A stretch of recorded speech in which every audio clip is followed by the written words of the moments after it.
Isang simpleng araw lang sana, pero nauwi sa aksidente.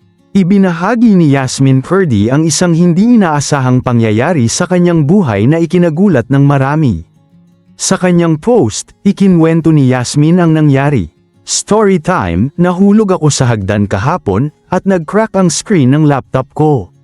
Sakit sa balakang. Bukod sa pisikal na sakit, dagdag pa ang stress dahil nasira ang kanyang laptop, isang mahalagang gamit niya para sa mga ginagawa at assignments. Pero gaya ng nakasanayan sa buhay, may good news din sa dulo ng pagsubok. Masaya niyang ibinalita kinabukasan. Good news! Naayos na laptop ko today. Ang galing ni IK, thank you.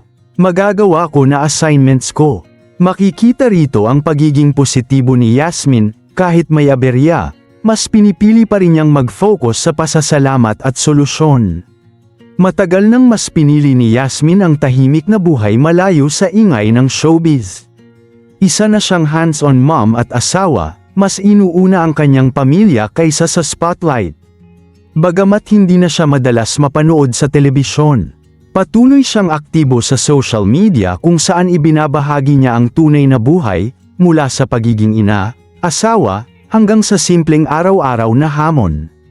Ipinapakita ni Yasmin na posible palang maging fulfilled kahit wala ka sa harap ng kamera, na ang tunay na saya ay nasa tahanan, sa pamilya, at sa mga munting tagumpay araw-araw.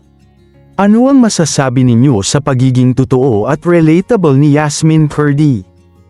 Kung gusto ninyo ng ganitong klaseng kwento ng mga celebrity na mas piniling mamuhay ng simple at totoo, huwag kalimutang mag-like, mag-subscribe, at i-share ang video na ito.